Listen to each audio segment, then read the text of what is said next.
Today I'm gonna answer some questions about my experience in LA, mostly about my experience in the music industry over the last 8 years, 2 weeks before I leave LA and move back to Pennsylvania. What's up? I'm Ali AMAC McGuire. I'm a platinum award-winning mix engineer, vocal producer, turned motivational speaker, and thought leader. What brought me to LA and what was I looking to find here?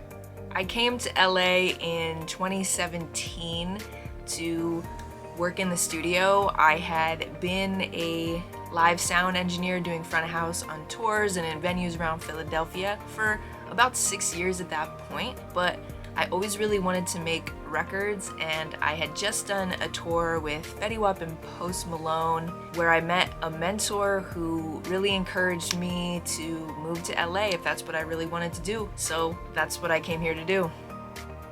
And I did. What's some of the most LA shit that has ever happened to me? One time I was in a house where the producer was going through a lot, to say the least, and one of the artists decided the best way to deal with that was to do a voodoo ritual on him to exorcise the demons. 0 out of 10, do not recommend, and that was one of the craziest nights of my life.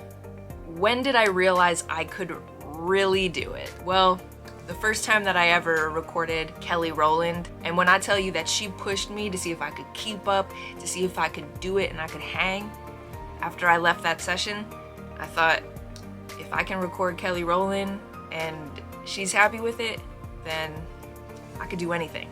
Did I ever work with anyone before they blew up? Yes, I worked with Malone and with Lizzo before they got their big breaks, where they took off, and it was really cool to watch that trajectory and be a part of it. What do I remember about the beginning?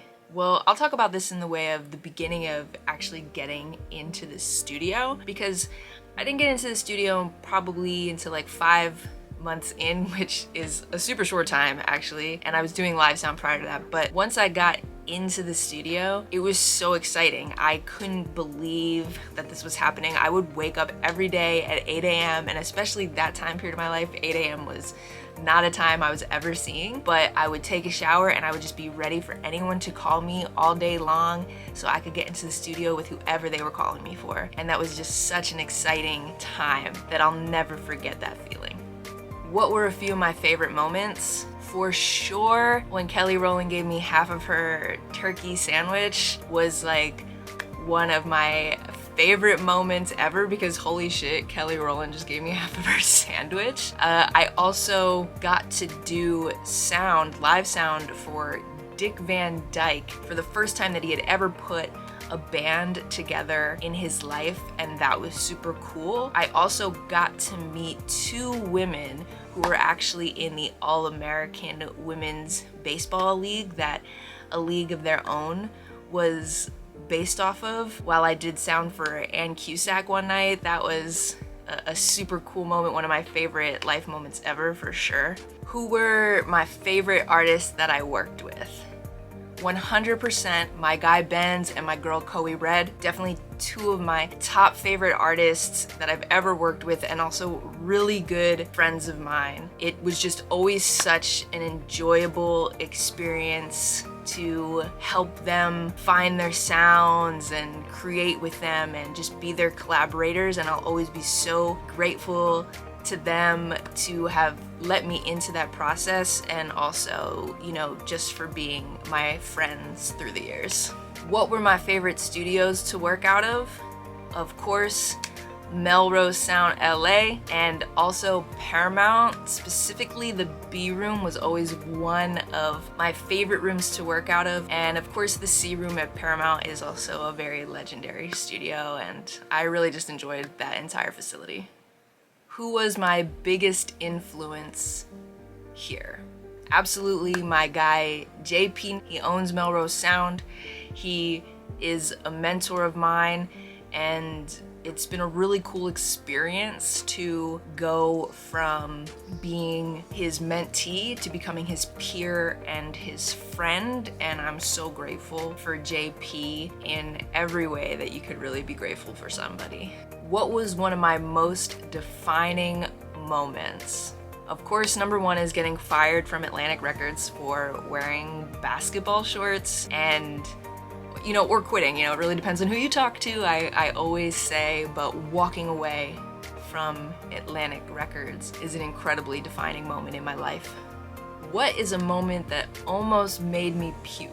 There was one night after a really late session that I was going through my hard drive making sure I had backed everything up from a Murder Beat session, and I thought that I had lost one of the songs that was actually going to be on the project. And that night I was actually at Paramount is where we did that, but we had done some sessions at Melrose, which is where we did that session. So it's like 3 in the morning, I race from Paramount to Melrose, and I go in, there's nobody there, the studio is completely dark, and I'm looking in the rooms, I'm looking at all the hard drives, the backups, I can't find it, I'm sitting in there, I'm hyperventilating, I can't believe I lost this session, and how am I gonna go tell Murda that we have to redo this song, and how am I going to keep my job?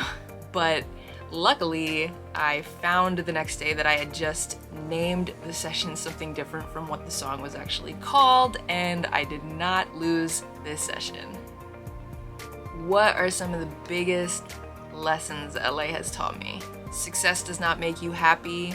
Choose experience over outcome, and you are capable of anything. What are some of my final thoughts?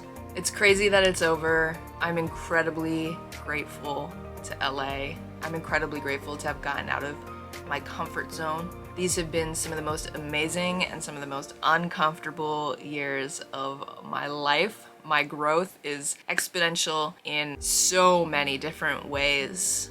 Like, who I am now is, it's just incredible. And I don't think that I would have been able to have this growth and do all of these things had I stayed in Philly. And I would really recommend to anybody to move to a new place, especially one that is so different from the place you came.